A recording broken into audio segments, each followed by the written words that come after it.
Donc, bonjour, je m'appelle Astrid Lebrun, je suis sortie des sciences humaines et sociales en 2007 et je suis actuellement directrice générale adjointe au CPS de Frameries.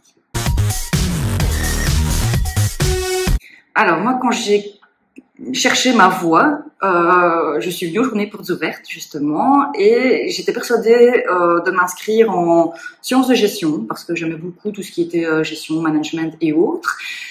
Mais j'aimais aussi beaucoup tout l'aspect humain, comportemental et autres que présentait la psychologie. Donc j'hésitais un peu entre les deux. Je me dis psycho, gestion. Et finalement, je suis arrivée lors des journées portes ouvertes où il y avait ce baccalauréat qui était présenté, bac en sciences humaines et sociales. Donc ça m'a intriguée. Je suis allée voir, je pense que c'était Madame De Smet qui était là et qui présentait.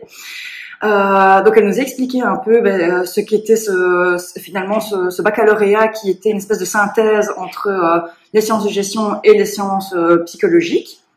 Et donc je me suis dit ça a l'air d'être quelque chose qui correspond à finalement mes attentes. Donc, pourquoi pas. Alors une très très bonne expérience avec de chouettes personnes rencontrées. Nous avons tous commencé en 2004 dans un cursus qui venait de débuter parce que les sciences humaines et sociales n'existaient pas avant. On a débuté plus ou moins en septembre, donc c'était un groupe assez convivial. Et on a grandi pendant 3 ans ensemble où le groupe s'est progressivement rétréci et donc les liens sont devenus de plus en plus forts les uns avec les autres. Et voilà, c'était une expérience très très enrichissante pour ma part et un cursus, je pense, très varié. Donc après mon bac en sciences humaines et sociales, je suis partie à l'ULB où on nous proposait un master en gestion des ressources humaines. Pardon. Là aussi, ça a été la réflexion de se dire vers quoi partir maintenant. Est-ce que je pars vers la communication qui était mon option?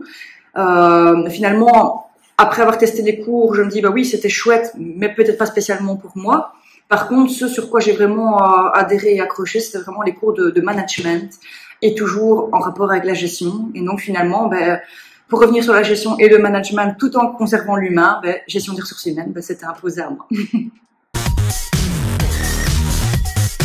Mon métier aujourd'hui, comme j'ai dit, je suis directrice générale adjointe d'un CPS et ma fonction, principalement au quotidien, reste de la gestion des ressources humaines.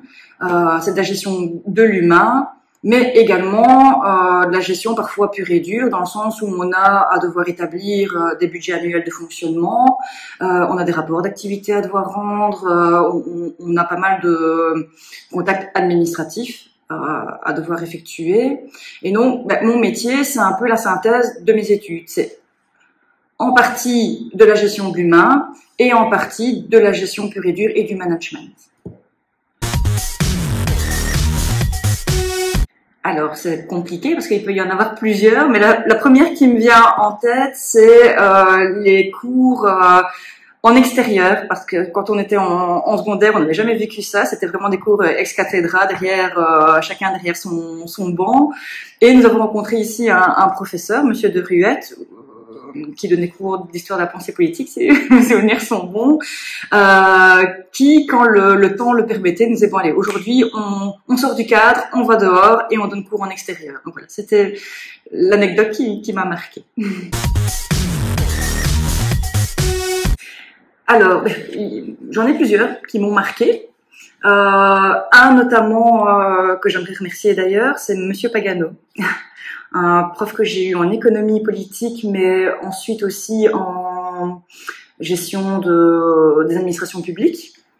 Et pourquoi lui en particulier? Parce que je me rappelle en 3e année, j'étais en complet stress avant ma session d'examen. Donc j'étais en train d'attendre un examen oral dans le couloir, mais je pense en crise d'angoisse plus.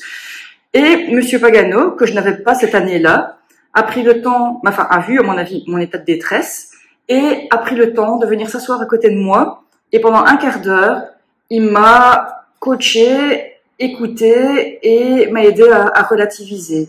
Et ça, je me dis que c'était une approche très humaine que chaque prof n'est pas forcément en mesure de pouvoir faire. Enfin, en tout cas, j'espère qu'ils pourront le faire, mais lui, il l'a démontré. Et pour ça, je voudrais effectivement le remercier. Oui. Un conseil, c'est de ne pas être trop sérieux pendant 5 ans. Parce que des études, on ne les fait qu'une seule fois, et mes meilleures années, c'était mes 2 premières années où j'étais pas trop stressée par rapport au travail, au point, par rapport au fait qu'il fallait étudier, mais où mes préoccupations, c'était de savoir quand avait lieu la prochaine soirée russe ou la prochaine soirée espagnole. Et là, effectivement, c'est mes plus belles années de vie. Donc, si j'ai un conseil à pouvoir donner, c'est oui, étudiez bien, étudiez au bon moment, mais prenez le temps aussi de vous amuser.